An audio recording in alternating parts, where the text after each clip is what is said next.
ما هو مذهب الإمام الأشعري في تقرير العقيدة؟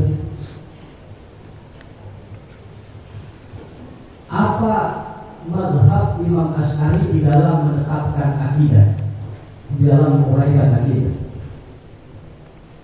القرآن الكريم بين لنا أن القرآن الكريم نزل على قسمين، قسم واضح الدلالة وقسم مشتبه ملتبس غير واضح. Di dalam Al-Quran ada dua jenis ayat.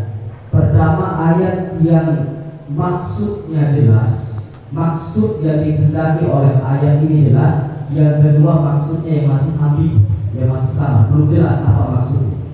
قال الله تعالى هو الذي أنزل عليك الكتاب منه آيات محكمات واضحات الدلالة وأخر متشابهات.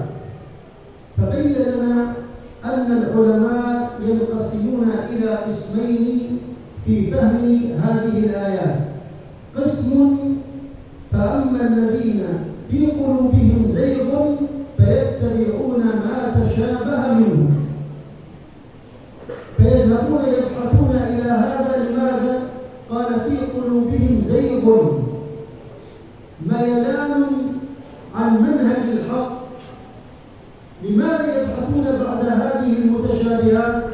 قال ابتغاء تأويله، يريدون أن يحرجوا بقية العلماء، إما أن يشبهوا الله بخلقه وإما أن يؤولوها. فإما أن تؤولوا، قال ابتغاء تأويله وابتغاء الفتنة وهي الكفر عندما تشبه الله بخلقه.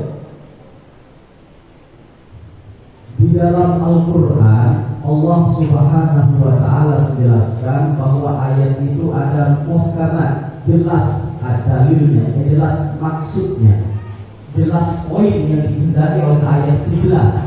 Dan kedua, ada ayat mutasyabihat, ayat yang masih ambigu, yang masih memiliki beragam makna. Kemudian ulama di dalam menyikapi ayat-ayat ini dibagi jadi dua. Ulama di dalam menyikapi ayat mutasyabihat ini, Allah menjelaskan dibagi jadi dua. Pertama, ada ulama yang tersesat, dalam artian dia ingin menimbulkan fitnah. Mereka berusaha mentakwil ayat mutasyabihat, golongan pertama.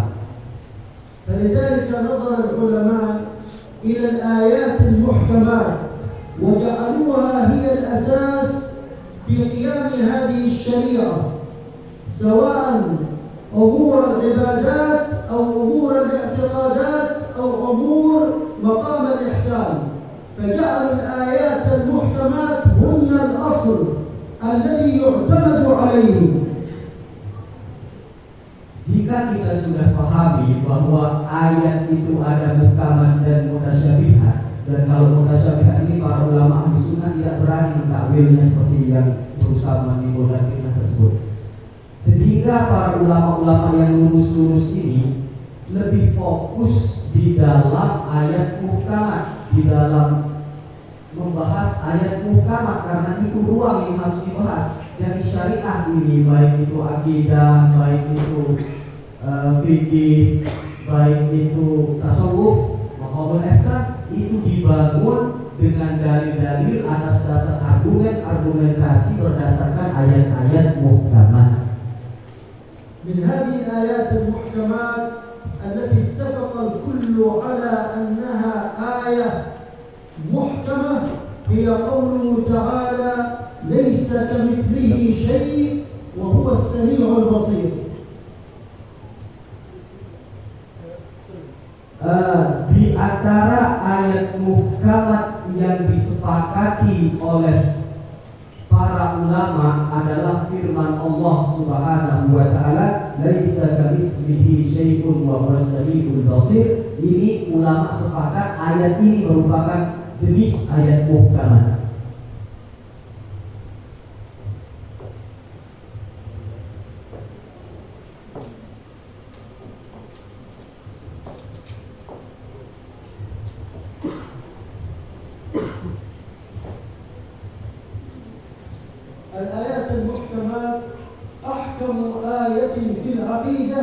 هي قوله تعالى ليس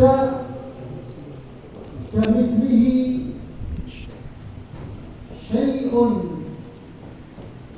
وهو السميع البصير. هذه آية محكمة. وأما آية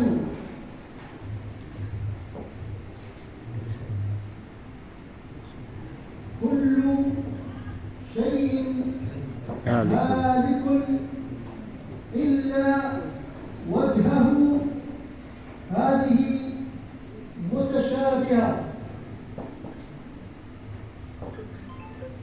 هذه محكمة وهذه متشابهة. هذا كنموذج. أنت كمسلم يقول الله لك هو الذي أنزل عليك الكتاب منه آيات محكمات هن أم الكتاب، وكانت هذه الآية المحكمة. قال وأخر متشابهات.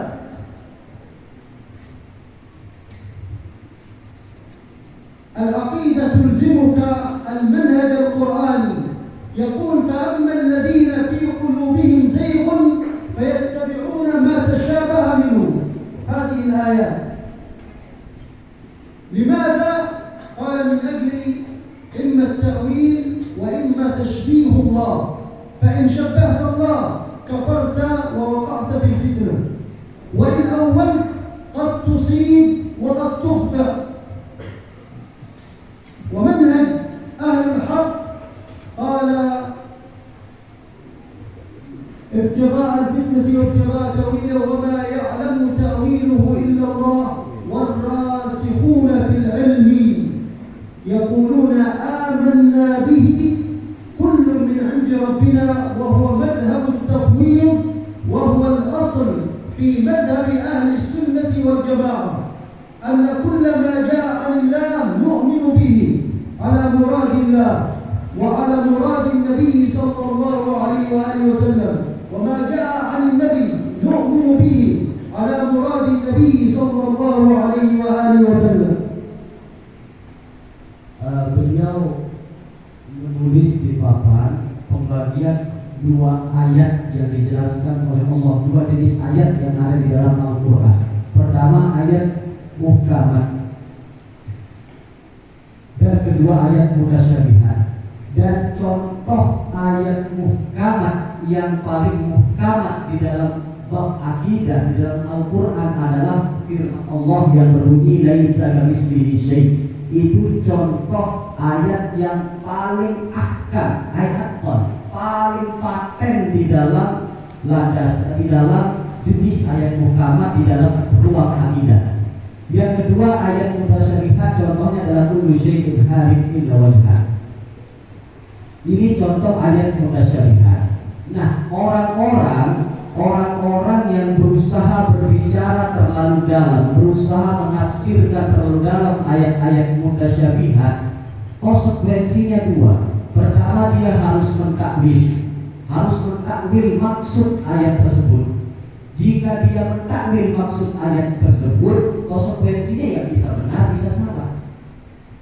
Konsekuensi kedua daripada berbicara tentang ayat mutasyabihat adalah fitnah. Mereka memang sengaja untuk menimbulkan fitnah, sengaja untuk menimbulkan propaganda, menimbulkan was-was di tengah umat Islam tentang ajaran Islam. انظر مثلا كنموذج إلى ابن تيمية الذي يعتبر يعني من أسس وقعد مذهب التجسيم. كان موجود من قبل لكنه حاول أن يدافع عن هذا المذهب. عندما تذهب إلى أي كتاب من كتب ابن تيمية لا يهتم بالعقيدة إلا بالآيات المتشابهة. فمثل العقيدة الواسطية عنده عبارة عن ماذا؟ يقول لك باب إثبات الوجه لله، باب إثبات اليدين لله، باب إثبات العينين لله، باب إثبات الصدر، الجنب، يصف اليد، يصف إنسانا وهو في الأصل يصف المسيح الدجال كما سنأتي نتكلم عنه في آخر المحاضرة. Kalau mau melihat intelektual Muslim yang fokus di dalam berbicara, membahas ayat-ayat mutasyabihat, Ibnu Taimiyah. Ibnu Taimiyah itu terlalu fokus, terlalu memfokuskan diri dan terlalu banyak berbicara tentang ayat mutasyabihat. Kalau nggak percaya lihat kitab-kitab beliau, kitab-kitab Ibnu Taimiyah. Beliau di dalam kitabnya menulis bab tentang penetapan tentang bahwa Allah memiliki tangan, bab tentang penetapan bahwa Allah memiliki dan lain sebagainya. Beliau telah sering di dalam kitab isinya loh, isi lekan kitab Ibnu Taimiyah itu kebanyakan terus dibahas tentang ayat-ayat mutasyabihat. نقف الآن مع هذه الآية المحكمة. هذه الآية المحكمة بدأت بما يسمى النفي أو السلب، وانتهت بالإثبات.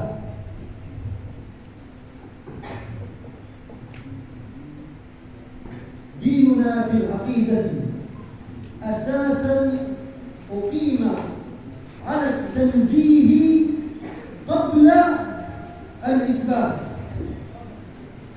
Kalau kita perhatikan ayat laisa kamitslihi syai' di saat Basir, di dalam ayat ini Allah Subhanahu wa taala mulai ayat ini dengan nafyun, dengan penafian sesuatu, pentiadaan sesuatu, dan diakhiri dengan pengisbatan sesuatu, penetapan sesuatu. Ini tradisi di dalam akidah kita. Memang akidah itu dibangun dengan pertama tanzih, menafikan, membersihkan Allah dari sesuatu, kemudian isbat, kemudian baru menetapkan sifat-sifat Allah Subhanahu wa taala. Kita lihat di dalam ini diawali dengan nabi, di akhir isbat. عقيدتنا أقيمت في الأساس على النفي والسلب ثم الإثبات. لا إله النفي والسلب. بعد أن تنفي يصح لك أن تقول إلا الله، لا يصح أن تقول إلا الله لا إله. Pada dasarnya akidah kita ini dibangun dengan metode pertama penafian, pentiadaan sesuatu, baru kemudian penetapan sesuatu. Contohnya di dalam la ilaha illallah, pertama kita mentiadakan dulu Tuhan, baru kita isbat siapa Tuhan yang sesungguhnya, menetapkan siapa Tuhan sesungguhnya. Tidak mungkin kita tetapkan dulu baru mentiadakan. Akidah kita itu pada dasarnya dibangun oleh intifa atau an-nafyu, baru diisbat. أصل العقيدة تفرع عن هذه الكلمة لا إله إلا الله، ولا بد من الاتيان بها بترتيبها، فلا يجوز لنا أن نقدم أو نؤخر فيها. Akidah Islamiyah ini sebenarnya merupakan cabang dari la ilaha illallah. Cabang dari la ilaha illallah. Artinya semua pembahasan akidah Islam ini turunan dari pemahaman terhadap kalimat la ilaha illallah. قال تعالى فمن يكفر بالطاغوت لا إله ويؤمن بالله إلا الله النتيجة فقد استمسك بالعروة الوثقى لا انفصام لها. هذه العقيدة نفي ثم إثبات. Bukti lain, dalil lain bahwa akidah kita ini dibangun dengan nafi kemudian isbat adalah firman Allah Subhanahu wa taala, "Faman yakfur bil-taghut." Di sana dimulai dengan penafian, pentiadaan. Pada marah la ilaha illa ilah. Faman yakfur bil-taghut, saya kafir berhala itu. وما يسمى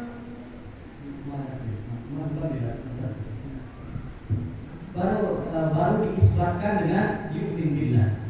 Setelah mentiadakan baru diisbatkan, baru disimpulkan. Inilah akidah. ولذلك باختصار يقولون التخلية قبل التحلية. أولا تصفي القلب والعقل والنفس من كل ما يناقض الإيمان، ثم بعد ذلك تملأ القلب والعقل بمعاني الإيمان. Oleh sebab itu ada dua istilah di dalam akidah Islamiyah ini dan di dalam tasawuf. Pertama adalah at-takhliyah. Kita itu terlebih dahulu harus mengkosongkan diri kita dulu dari sesuatu yang tidak layak terhadap Allah, baru at-tahliyah, baru menghiasi diri kita dengan sesuatu yang layak dari Allah Subhanahu wa taala. قلنا يقول ليس، وكلمة ليس نفي،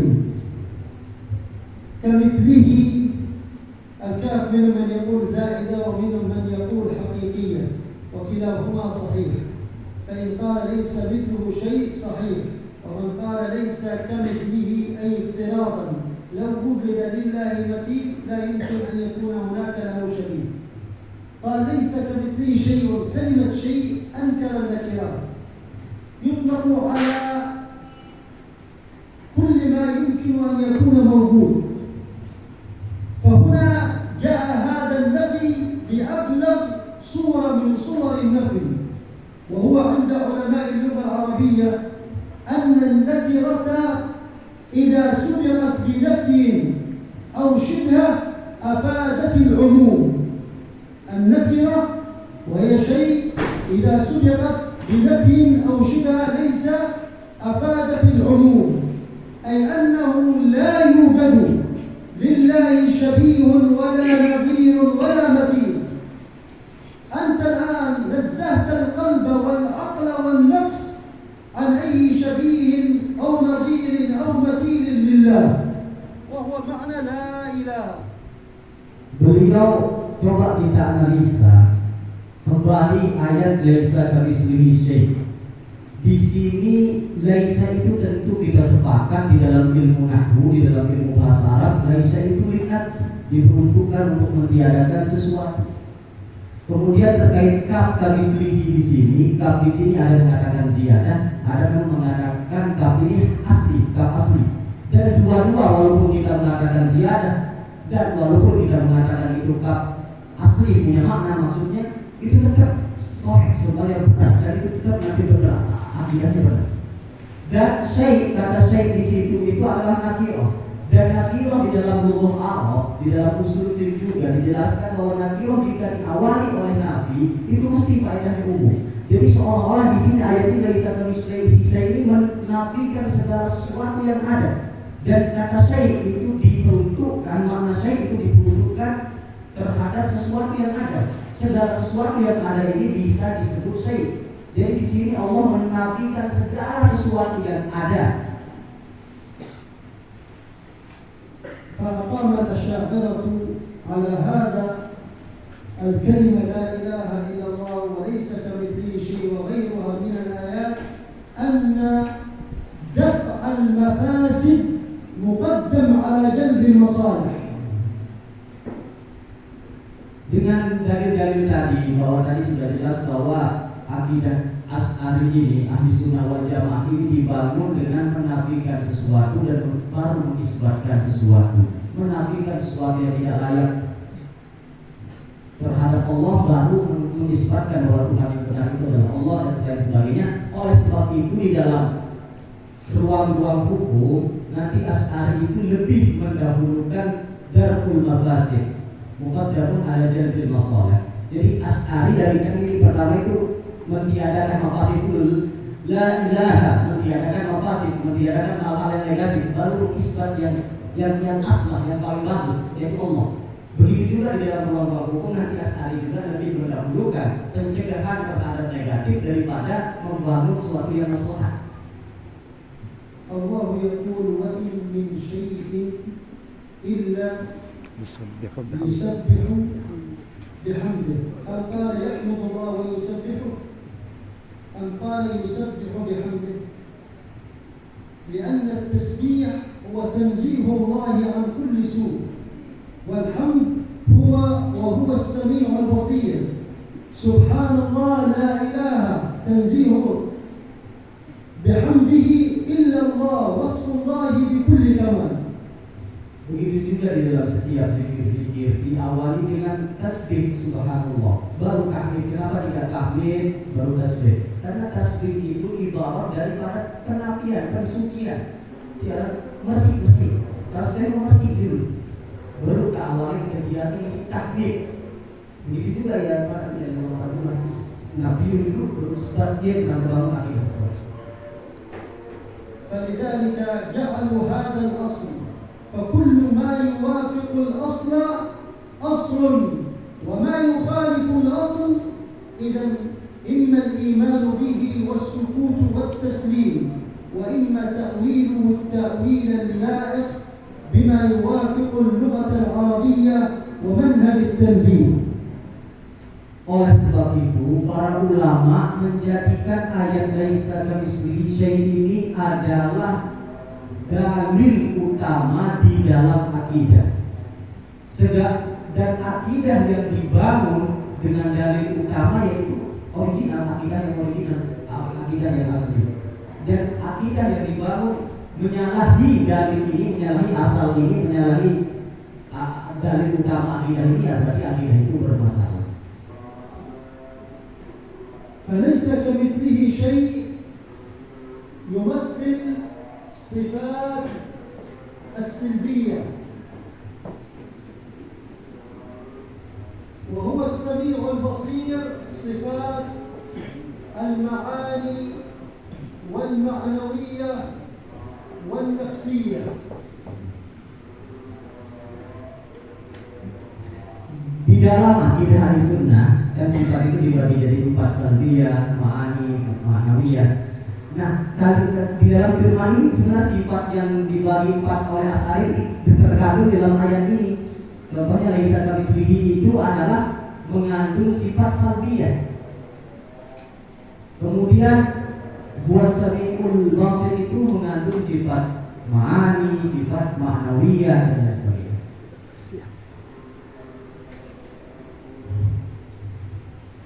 عندما نفى المولى جل ذكره التشبيه والتجسيم عن الله، أثبت صفتين، هاتين الصفتين ليستا من المتشابه.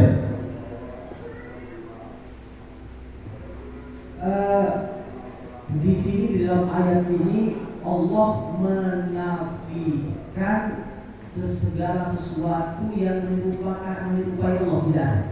Tidak ada. يكذب البعض من المشبهة والمجسمة ويقولون أن الله أثبت له الصفات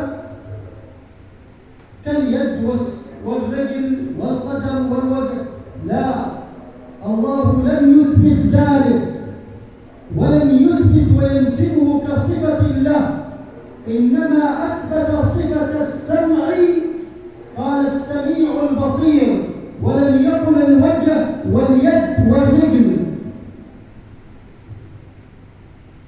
Para pendusta itu mengatakan bahwa ayat ini juga sebenarnya Allah menetapkan sifat-sifat seperti tangan, telinga kepada Allah. Tidak, Allah tidak pernah mengatakan beliau punya tangan, beliau punya telinga. Di sini hanya mensifati Allah dengan sifat bisa mendengar, tapi tidak menyebutkan jisimnya, tidak menyebutkan fisik zat daripada alat tidak.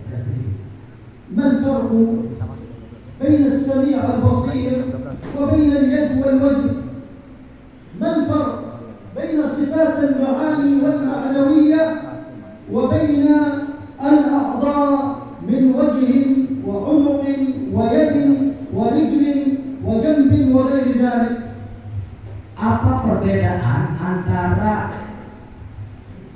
pendengaran dan telinga?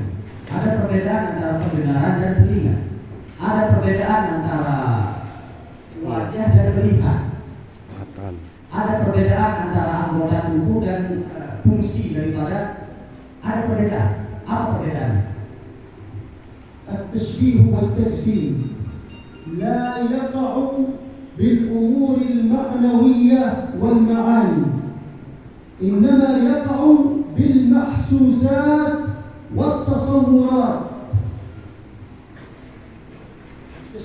التجسيم لا يقع بالمعاني والمعنوية، إنما يقع بالمحسوسات والملموسات.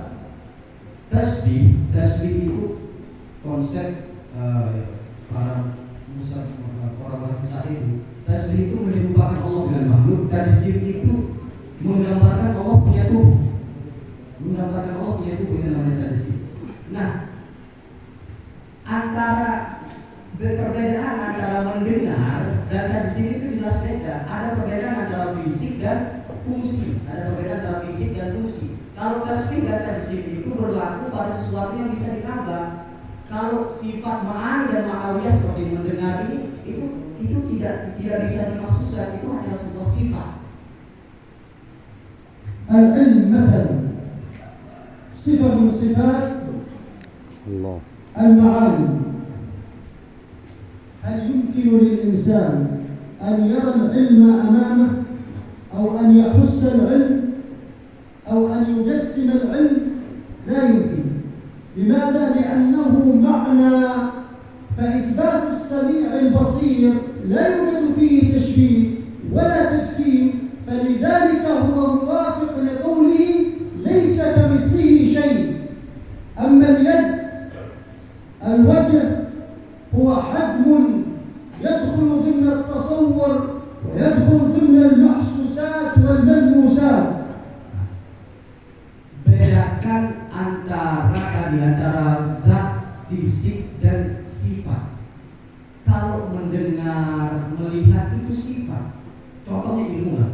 Ilmu itu kan salah satu sifat Allah, sifat ma'ani Allah, ilmu. Allah punya ilmu. Apakah sekarang kita bisa melihat ilmu?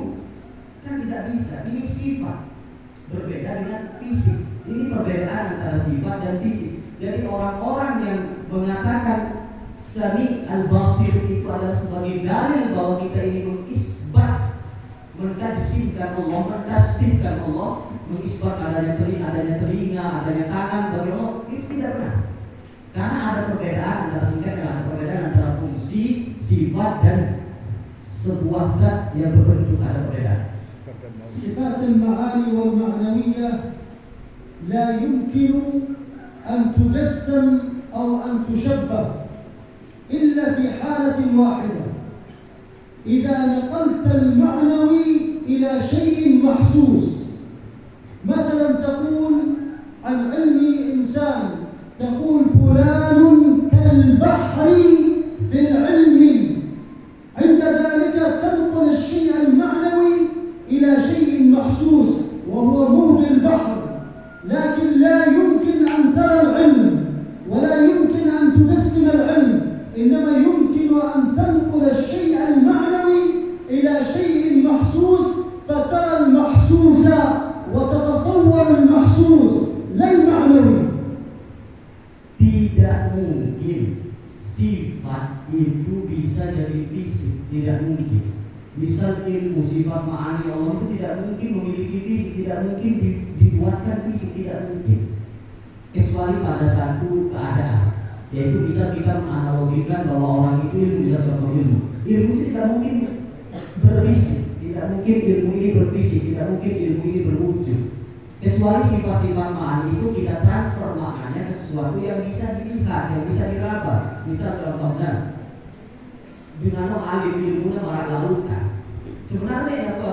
Ilmunya menjelma sebagai lautan, tidak hanya kita membayangkan saja ilmunya dengan menjadi fisik. Sifat ma'ani ketika kita membayangkan dia menggunakan fisik lain. Tapi kalau menurut fisiknya sama benar.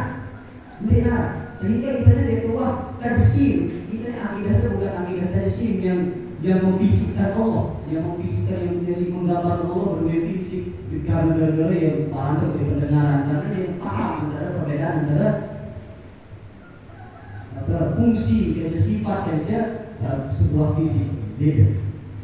لا يمكن للإنسان أن يرى السمع، هذه أذن لا دخل لها بالسمع، هذه مجرد نافذة. السمع لا يرى، فلذلك لا يدخل ضمن التصورات والمحسوسات، لكن نؤمن به. كذلك فلما كان السمع والبصر لا يدخل ضمن المحسوسات والمجسمات، فكان إثباته واجب لماذا؟ لأنه موافق للآية ليس كمثله، ونفيه تعطيل. لأننا أهل السنة عندما نفوا إثبات اليد الحقيقية لله لأنه منافي للتنزيه. أما إنكار السمع والبصر فهذا إنكاره تعطيل، لأنه لا يترتب عليه تشبيه ولا تجسيم. ولذلك عندما أنكرت المعتزلة صفات المعاني قالوا لهم الأشاعرة: لما أنتم معطلة؟ كيف تنكرون صفة لا يترتب عليها تشبيه ولا تجسيم؟ إنما أولنا عندما تعارض المتشابه مع المحكم. أما إذا لم يتعارض المتشابه مع المحكم فنؤمن به على ظاهره. Ada bukti lain yang beliau sebutkan tadi, bukti tadi masalah sifat ma'ani, dan kita mengimani sifat ma'ani itu bukan berarti kita melakukan tindakan tajsim sifat Allah, tidak, karena ada perbedaan antara sifat fungsi dengan sebuah fungsi. Beliau bertolak bukti lagi telinga ini namanya tajsim, tapi belum tentu telinga ini bisa mendengar. Bukan ini pendengaran, itu bukan telinga ini pendengaran, itu perbedaan antara ma'ani kerja tajsim. فلذلك المشبهة والمجسمة يكرهون شيئا اسمه صفات المعاني السلبية، لأن السلبية هي التي تسد الباب ضد المجسمة والمشبهة.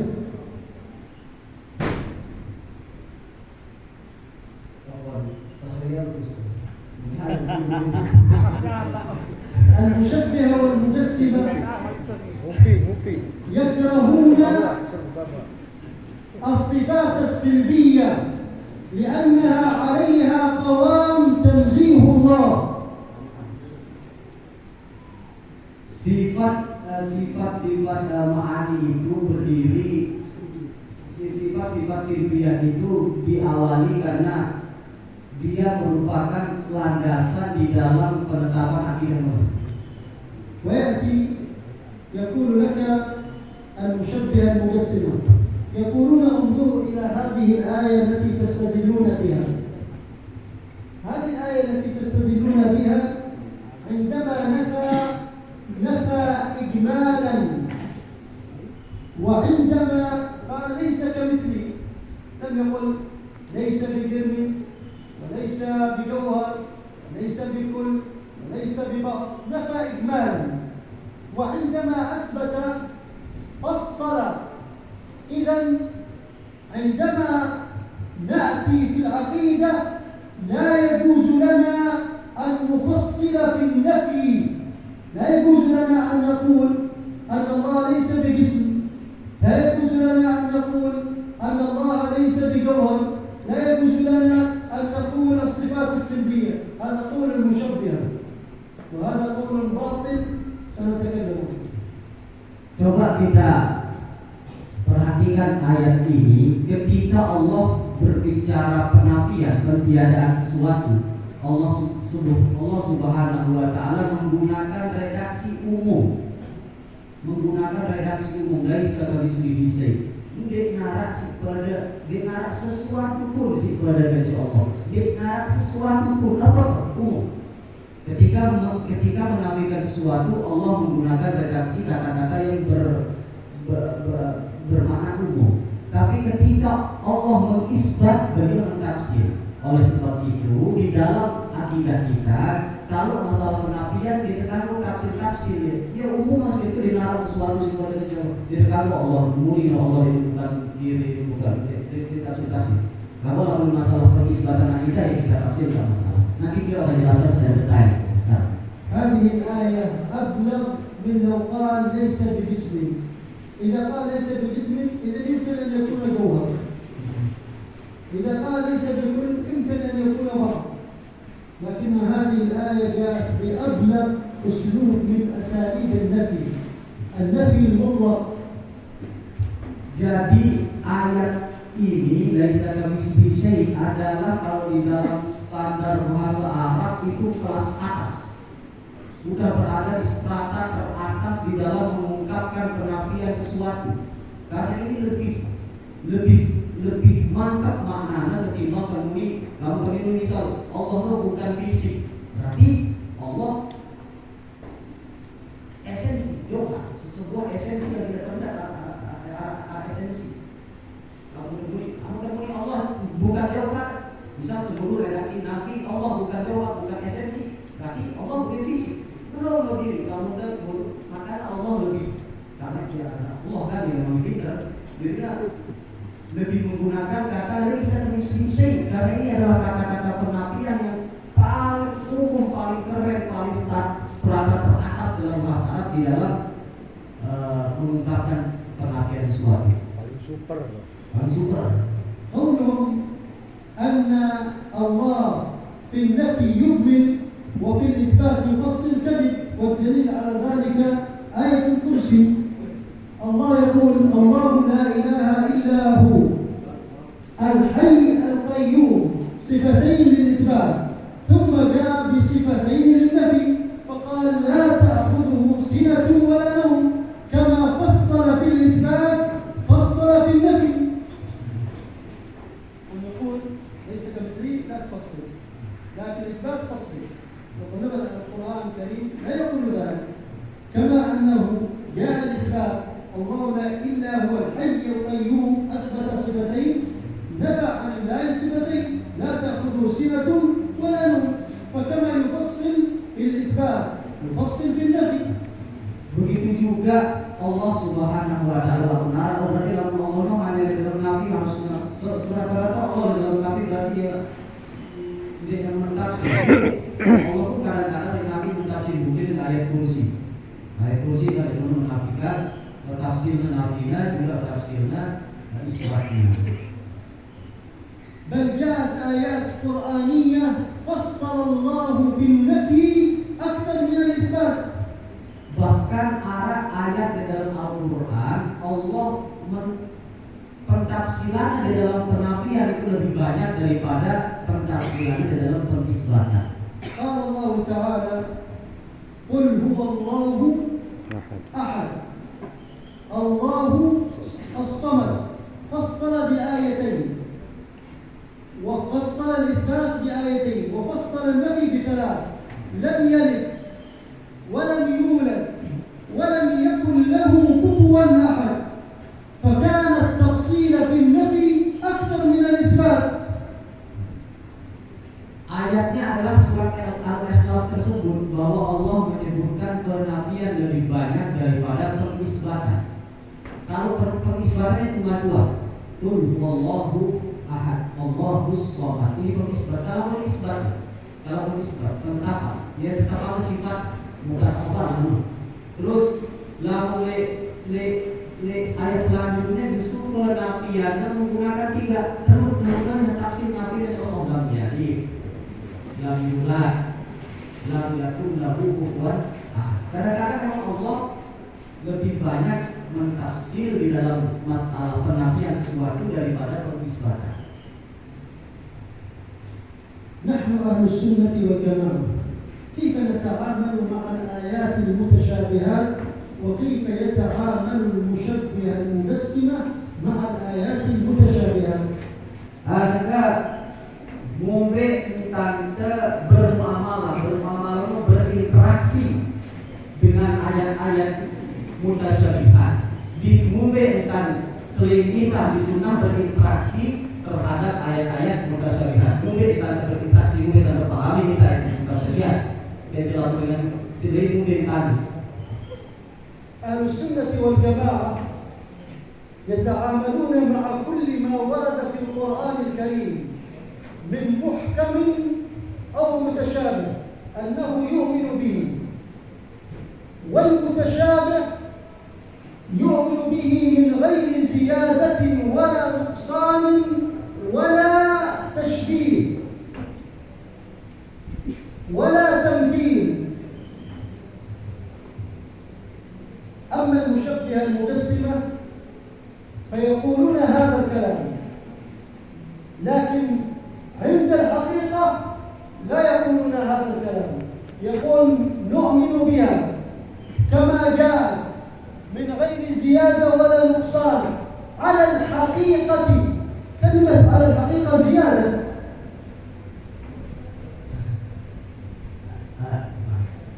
Jadi namun kita ahli sunnah wal jamaah berinteraksi dengan ayat-ayat mutasyabihat, kita kemudian kita percaya dan mutasyabihat dimana tanda kemudian tanda tertulis tercantum dalam Quran itu tanpa kepercayaan, tanpa ada tambahan, tanpa ada tafsir lain, tanpa ada pengurangan makna, tanpa ada dinara perbuatan. Namun begitu juga dengan mutasyabihat, dengan kita percaya mungkin Allah maksudnya itu namun kita.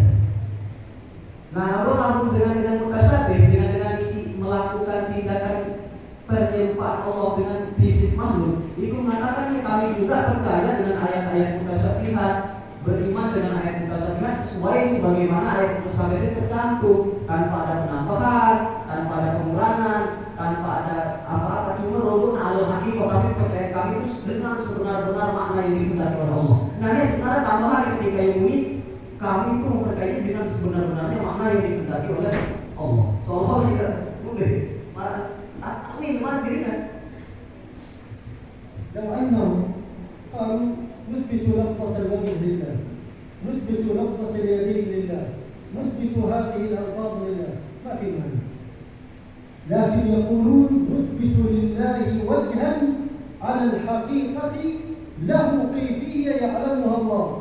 أنت الآن خالفت المنهج، تقول من غير زيادة ثم تزيد الحقيقة، لأن حقيقة الوجه هو هذا الجارحة، حقيقة اليد هي اليد الجارحة المكونة من التي يجرح بها، حقيقة الرجل هي الآلة التي يسعى بها، هذه الحقيقة. لو أنه نفى الحقيقة المتبادرة لما كان هناك إشكال، لكنه يصر على أن هذه الألفاظ على الحقيقة ولها كيفية، وهذا هو التشبيه والتجسيم. Nah, contohnya misal para mutasyabih, para penganut mazhab mutasyabih, karena berupa ilmu kita memang percaya kepada mutasyabih sebagaimana ayat itu datang tanpa pengurangan, tanpa penambahan, tanpa apa. Namun walaupun al-haqiqah kami percaya ayat mutasyabih itu dengan makna secara hakiki. Nah, artinya contoh hakikat kan bisa percaya kita percaya masih bahwa Allah itu memiliki musbit al-wajh. Kita menetapkan Allah itu punya wajah bisa. Tapi lagunya bunyi, dia kami juga menetapkan Allah punya wajah. Cuma al-haqiqah, sebenar-benar wajah. Mungkin marak muatan yang muat Allah beberapa. Tetap mana iman Allah. Dia imannya ini tambahnya gara-gara kena al-haqiqah. فبعض أهل السنة والجماعة يثبتون أن الوجه واليد وهذه يقول لك صفات مجازا. Namun kita ahli sunnah wal jamaah menetapkan wajah, tangan di dalam firman Allah itu ya Allah punya wajah itu secara majas doang. Mungkin Allah lagi pemarahnya iman Allah, pemarahnya iman Allah dia. مع تقييدهم ليست كأيدي المخلوقين، ليس كوجه المخلوقين، ليس كيد، وبهذا يسمى التفويض، وهو تأويل إجمالي لأنه صرف اللفظ عن ظاهره. Contohnya misalnya di sunnah wal jamaah, karena misal melihat firman Allah kan misal illa wajah, Allah punya wajah, punya yad, Allah fawqa ini. Dia memang ahli sunnah wal jamaah mengatakan ya Allah itu punya wajah, Allah itu punya tangan, tetapi ini marah muan makhluk. Ini marah iman makhluk. Mungkin di berwali terserah mungkin di berwali. Nah, mazhab ahli sunnah berpendapat marah ini terarani mazhab taqlidi. ما هي الكيفية؟ ما هي الكيفية؟ Apa kayfiyah? Apa cara-cara? الكيفية هي الهجرة، إما قارة ثابتة ثابتة وإما متغيرة. ثابتة. ثابتة قرار.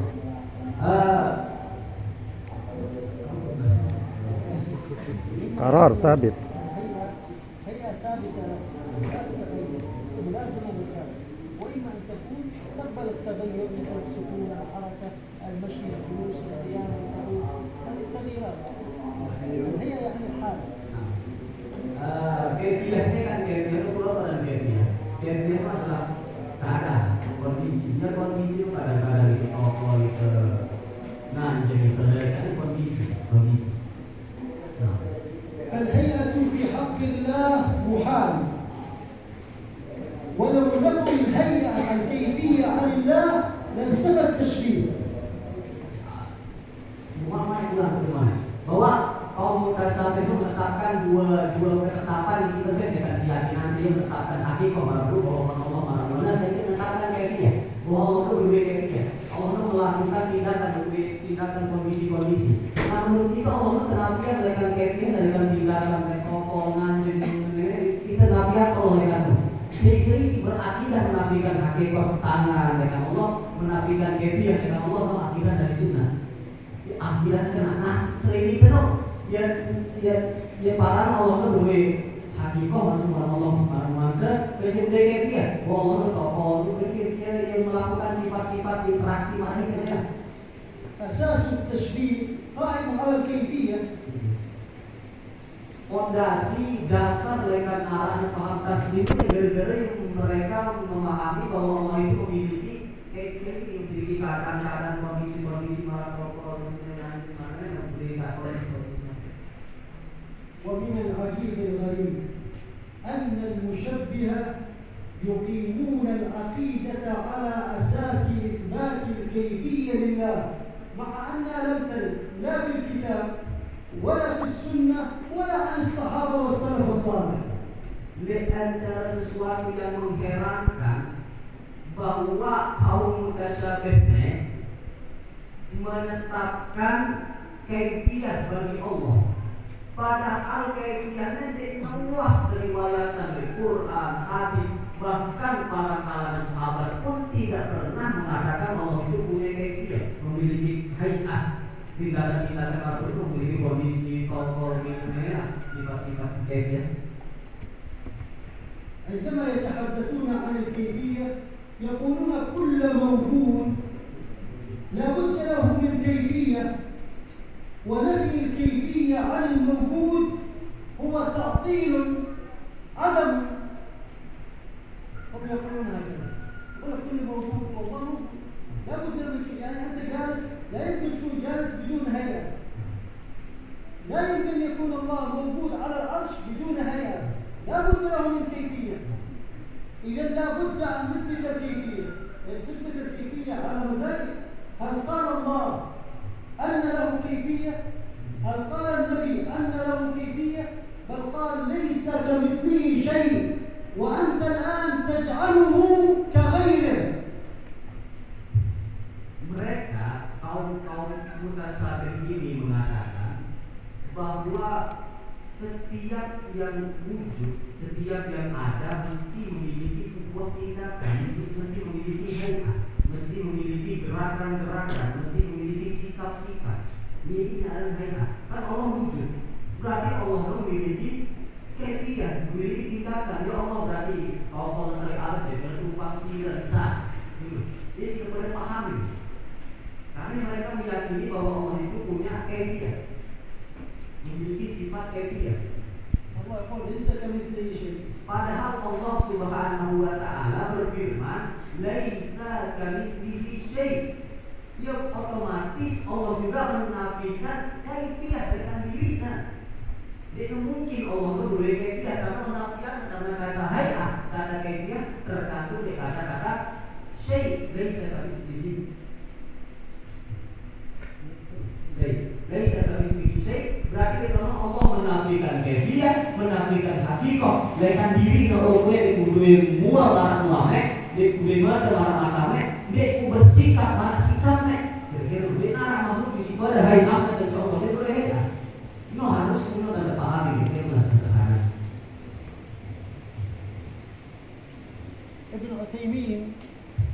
ابن عثيمين يصدم المسلم عندما يتكلم عن هذا الموضوع. يعني يصيبك بصدمة. رجل مثل هذا يشبه الله علنا.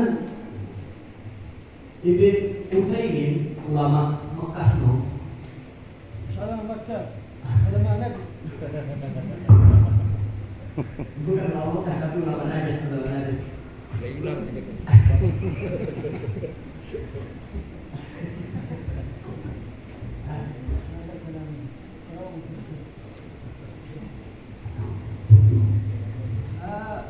Ibn Utsaimin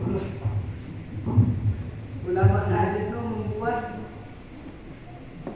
Nabrak.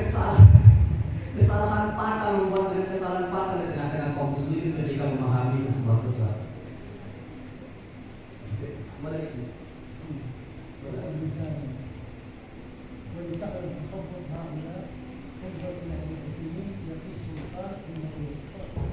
Sabhah. Unzur ila Ibn Utsaimin wa huwa yaqisul khaliq bil makhluq.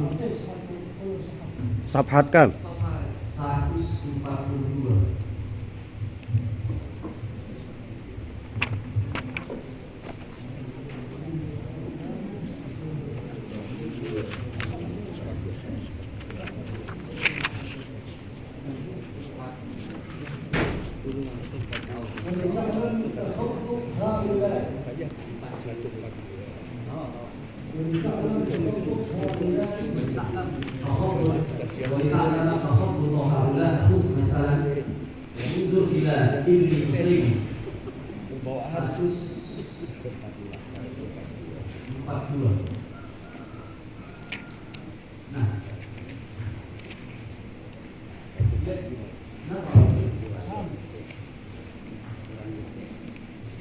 Unzur ila Ibn Utsaimin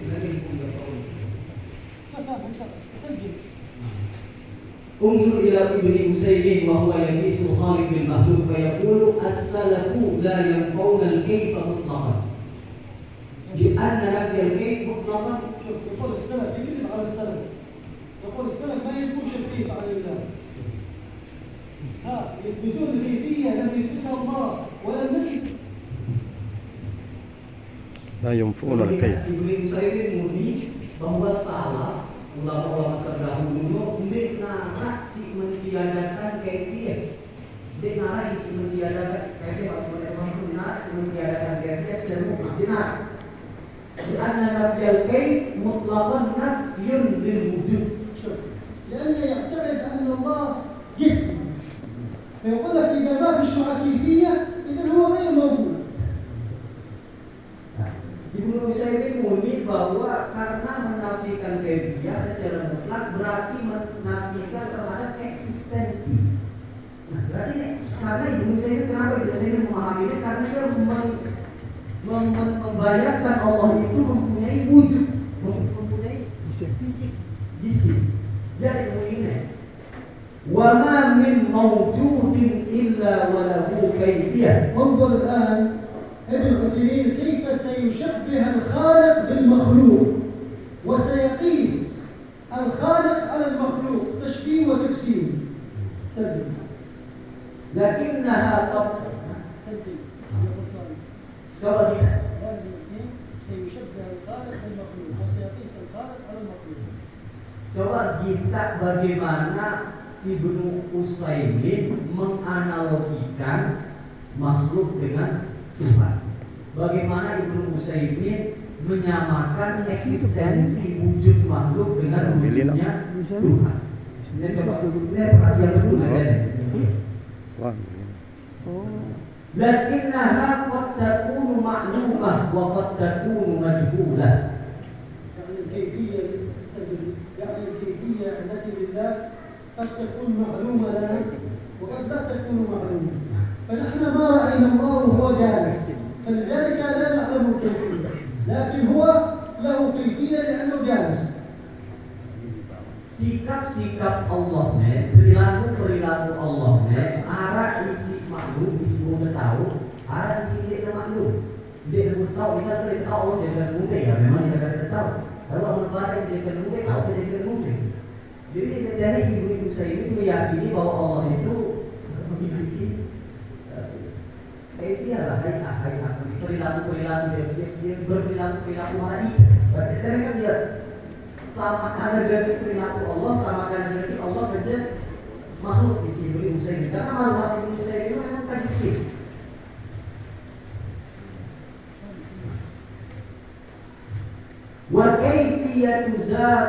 وكيفية ذات الله تعالى وصفاته مجهولة لنا وعلى هذا فنثبت له كيفية لا نعلمها ونفي الكيفية عن وعلى هذا إذا لابد أن نثبت له لله كيفية نحن لا نعلمها. Kalau kita kesimpulan Ibnu Utsaimin, wahada berdasarkan semua ini maka kita menetapkan bahwa Allah itu memiliki kaifiyah, memiliki hayat, memiliki perilaku.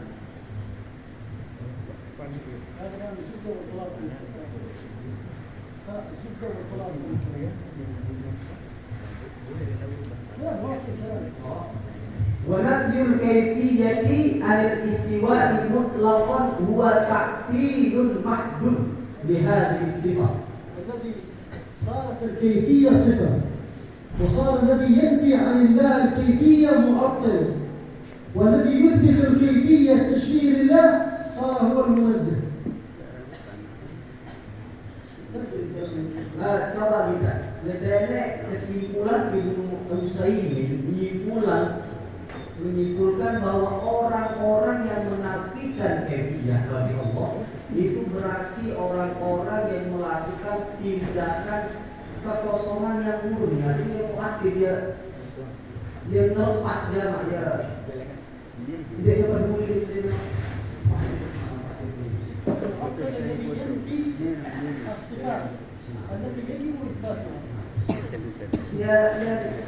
orang-orang yang kalau kesimpulan Ibnu Utsaimin متى عندكم ما في دراسة؟ ايش نسمي؟ يوم الجمعة يسمونه عطلة. عطلة هو التوقيف والتعطيل هو عدم الإعمال. فالمعطل هو الذي لا يؤمن الآيات ولا يؤمن بها. لكن نحن نؤمن بالآيات لكن هذه الكيفية ليست آية. هذه زيادة من المشبهة والمجسمة. Bahwa kita pendapat Ibnu Utsaimin, kesimpulan beliau dan tuduhan beliau, bahwa orang-orang yang menafikan kaifiyah bagi Allah itu adalah orang-orang yang menafikan sifat-sifat Allah. Ada sifat yang seharusnya Allah lakukan karena ini dalam artian itu sih dia meyakini Allah memiliki kaifiyah, anggapnya itu ingkar sifat Allah sih harusnya wajib. Artinya Ibnu Utsaimin mengisbat sifat kaifiyah bagi Allah. هذا كنموذج. فالكيفية قائمة على قياس الخالق على المخلوق. Kaifiyah itu berdiri, kaifiyah itu ada, pemahaman kaifiyah itu ada lahir atas dasar penyamaan, penganalogian makhluk dengan Tuhan. Tapi padanya Allah kerja makhluk.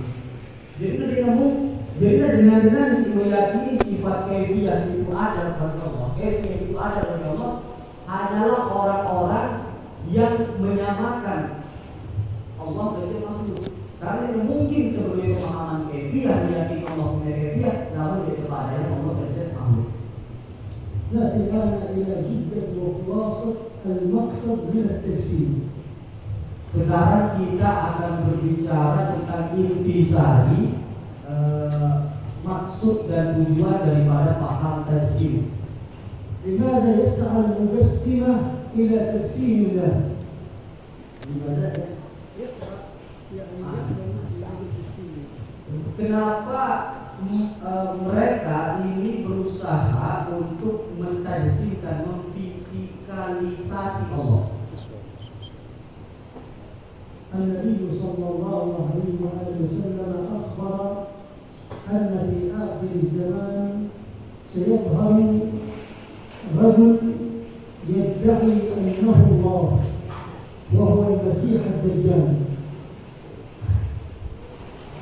Allah Subhanahu wa Ta'ala, Rasulullah SAW bersabda, tujuan dengan tajzi, tujuan dengan paham tajzi. Kenapa mereka itu berusaha melakukan fisikalisasi Allah? Ingat Nabi SAW menebar kita bahwa di akhir zaman dengan muncul sosok manusia yang memiliki fisik malaikat, fisiknya lalu mengaku Allah. Dajjal. بعد أن تغيرت العقيدة واتضح التوحيد، كيف يمكن لمسلم أن يعبد إنسانا ويعتقد فيه أنه الله؟ Lamun memang tauhid si asli yang mengakar dalam diri, tidak mungkin dengan menyembah sosok manusia. Tidak mungkin dengan menyembah sosok manusia yang berdua keyakinan akidah segenap. لا بد أن يأتي من يمهد لعبادة المسيح الدجال. Oleh sebabnya, kemudian cara kesehatan aplikasi guru ini dengan melakukan pentajziman, dengan melakukan visualisasi seolah Allah berfisik, sehingga jemaah kita membaca cara berfisik terjadi ke bawah itu adalah Allah. فاستحوذ الشيطان على المشبهة والمجسمة ووصفوا الله بصفات المسيح الدجال. وصفوا الله بصفات المسيح الدجال. Ya, akhirnya setan ya itu cuma pada dengan sifat Allah, dengan sifat setan masih ya dua mungkin pada situ. ما هي صفات الله التي عندهم؟ هو جسم له رأس، وهذا الرأس فيه عينان وليست عين واحدة، فيه فم ولسان ولهوان وله عنق وله يدين وليست يد وليست أيدي وله قدمين وله جنبين. يصفون المسيح الدجال الذي سيخرج في آخر الزمن. Coba kita para kaum mujassimah, para pentajsim Allah ini ada sifat Allah. Allah itu berdua fisik, Allah itu berdua bulu, Allah itu berdua mata, Allah berdua lisan, Allah berdua itu sifat dari Allah itu dua Allah berdua mata. Sehingga mereka ini seolah-olah mensifati Allah dengan sifat-sifat dan jangan sejemaah. Sehingga ada upaya untuk meruntuhkan akidah Islam si murni, ada kepercayaan Allah lebih fisik, cuma terpikir akhirnya si Dajjal cuma berlaku Allah. قالوا لا، نحن لا نقول أن المسيح الدجال له عينين، له عين واحدة فقط، العين الثانية غير موجودة. Ini berbeda ini. Lalu dengan dengan ini Allah bermata dalam keadaan sedikit. Beda antara Allah dan Dajjal. Kalau Allah menurutku dua mata dalam Dajjal mata sedikit. نقول هذه عقيدة اليهود، أما عقيدة المسلمين المسيح الدجال معه عينين، وفي صحيح البخاري إحدى عينيه كالعنبة الطافئة، مثل هذه العنبة عندما تفسد، هذه العنبة عندما تفسد تكون مبيضة فيها بياض، يعني موجودة، لكن البياض هو الغالب عليها، فيقال له أعور وليس ممسوح العين. فالمسيح الدجال معه عينان. Nah, ada dia. Yang kaum desimal itu dari kaum ada yang Allah kerja saja. Kamu Dajjal mata sedikit, kamu Allah mata dua gitu. Padahal dia kamu ini dengan si meyakini Dajjal itu si mata satu sudah akidah Yahudi. Lalu akidah baca Sahih Muslim bahwa Dajjal itu ainain. Nah, Rasulullah SAW bersabda Dajjal itu lalu berdua mata Dajjal. Cuma mata itu marah yang anggur. Sikit. Orang putih kan daripada ada barang buta. Sigaretnya orang putih kan aja. Juga ada barang awal buta sebelah. Kalau yang buta dua mata Dajjal. Isi mulia Dajjal mata satu adalah dengan Yahudi. Kalau akidah itu jelas المسلمة أن هذه العقيدة نشروها بين الناس أخرجوا كتابا جديدا سموا هذا الكتاب عقيدة أهل الإيمان بأن الله خلق آدم على صورة الرحمن. Nah, kaum Jasi masih berusaha meruntuhkan akidah sehingga dia itu percaya di dajjal misinya gara-gara percaya di dajjal Tuhan. Mereka nulis kitab si tulisnya kitab Aqidatu Ahlul Iman bi anna Allah khalaqa Adam min surati Rahman. Bi anna Allah khalaqa Adam على سورة الرحمن سورة الرحمن. هذا ألف التويجري